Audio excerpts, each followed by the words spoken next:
She complains to my dad about me. I knew something was wrong the moment I walked into the house. My dad sat in his usual chair, arms crossed, an unreadable expression on his face. And across from him, her, my girlfriend. She was perched on the couch, her hands folded neatly in her lap, her posture tense. The air felt heavy, like I had just walked into the middle of a conversation I wasn't supposed to hear. The accusation. Sit down. My dad's voice was calm, too calm. That was never a good sign. I sat, my eyes flicking between the two of them. What's going on? I asked, my stomach twisting. She wouldn't meet my gaze, but my dad, he didn't hesitate. She has something to say, he said, his voice even. And I think you should listen. I frowned, turning to her. What is this about? Finally she looked up, and when she did, I saw it. Hurt, frustration, disappointment. I didn't know who else to talk to, she said quietly. So I came here. The list of my mistakes. Talk to me about what? I asked, my patience thinning. She exhaled, gathering her thoughts. Then she began, one by one. She started listing things I had done wrong, things I had brushed off, things I had never taken seriously. You don't listen to me. You always shut me out when you're mad. You make promises and then you break them. Sometimes I feel like I don't even matter to you.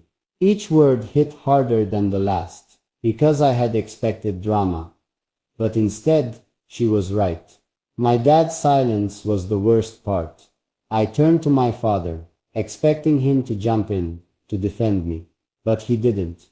He just watched, his face unreadable. And somehow, that was worse than any lecture he could have given me. Because if he wasn't stopping her, that meant he agreed. I swallowed hard. So you went to my dad, instead of coming to me? I asked, my voice tight. She flinched but didn't back down. I did come to you, she whispered. You just never listened. My chest tightened, because deep down, I knew she was right.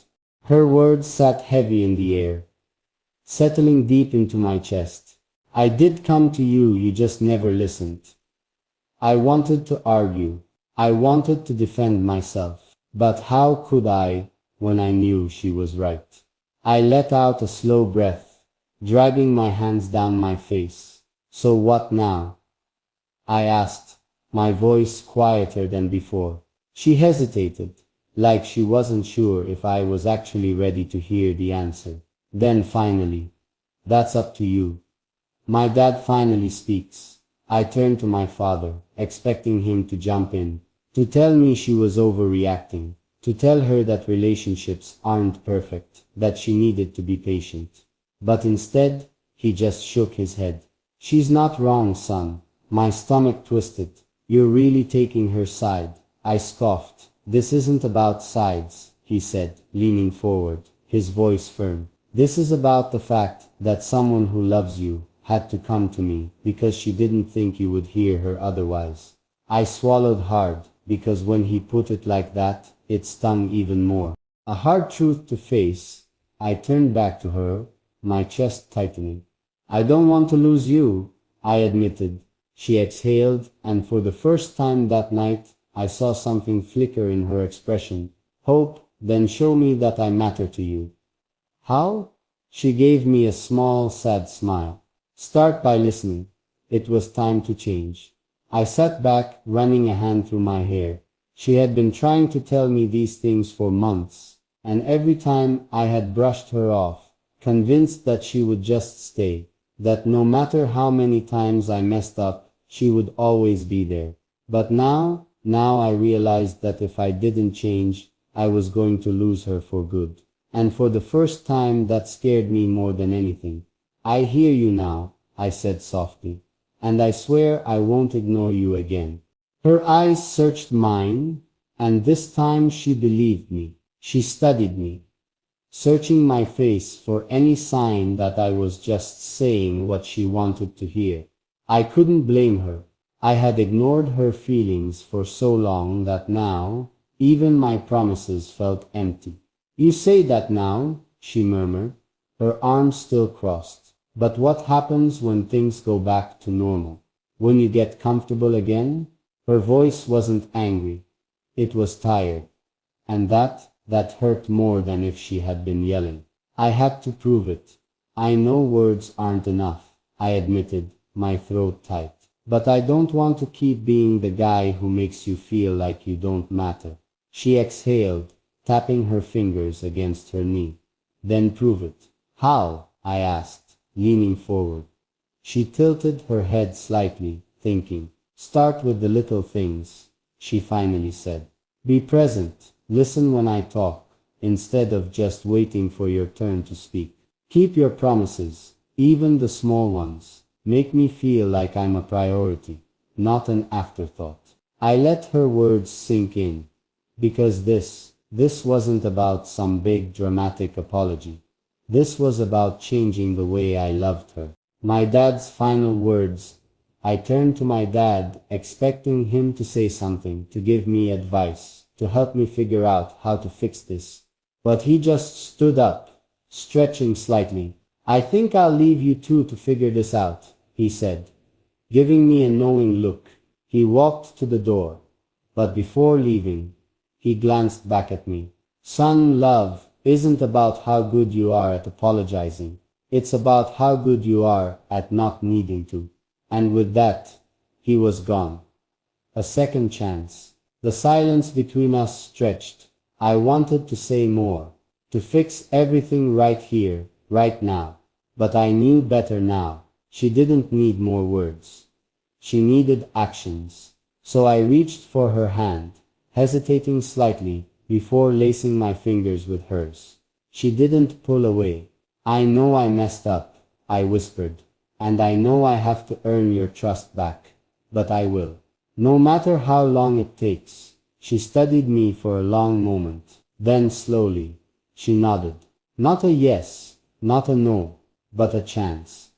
And for now, that was enough. She didn't pull her hand away, but I could feel the hesitation in her grip. She wanted to believe me, wanted to trust that I would change, but trust wasn't something that could be repaired overnight, and I had no choice but to accept that.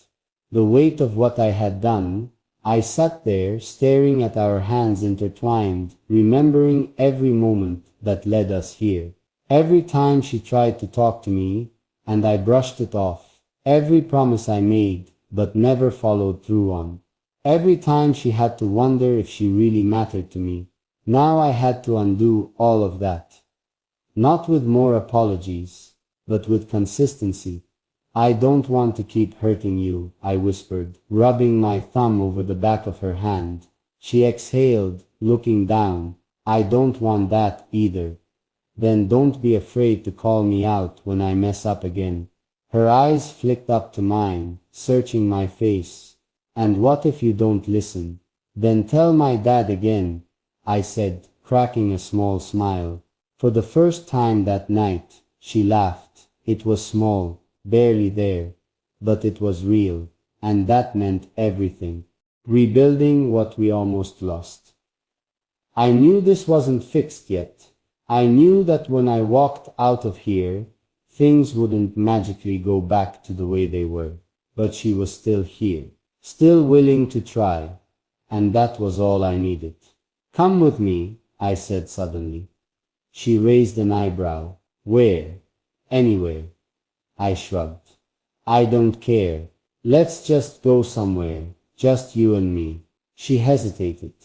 Then she nodded. And as we walked out together, side by side, I realized something. She hadn't just been waiting for me to change. She had been waiting for me to show up. And this time, I wasn't going to let her down. Not again. We walked out of the house together. The silence between us no longer heavy, but fragile. I knew I had a long way to go. I knew this wasn't some instant fix, but she was here. She had agreed to try. That was all that mattered. Or at least, that's what I thought. until my phone buzzed. I pulled it out of my pocket, glancing at the screen. Unknown number. I frowned. I never answered calls from unknown numbers, but something about this one made my stomach twist. I hesitated, then swiped to answer. Hello? Silence. Then, you really think she's going to forgive you that easily? I stopped walking. My blood ran cold. Who is this? She turned to look at me, her brows furrowing. What's wrong? I ignored her, gripping my phone tighter. I asked you a question. Who the hell is this? A low chuckle came through the speaker. Slow and deliberate. Let's just say I know a thing or two about how badly you've messed up. I clenched my jaw. What do you want? Another pause. Then, to make sure she knows exactly who she's giving a second chance to, the line went dead. I stood frozen, my heart slamming against my ribs. She stepped closer, concern written all over her face. Who was that? She asked softly. I looked at her, this woman I was trying so hard to make things right with. And for the first time since this all started, I was afraid my past mistakes weren't done haunting me.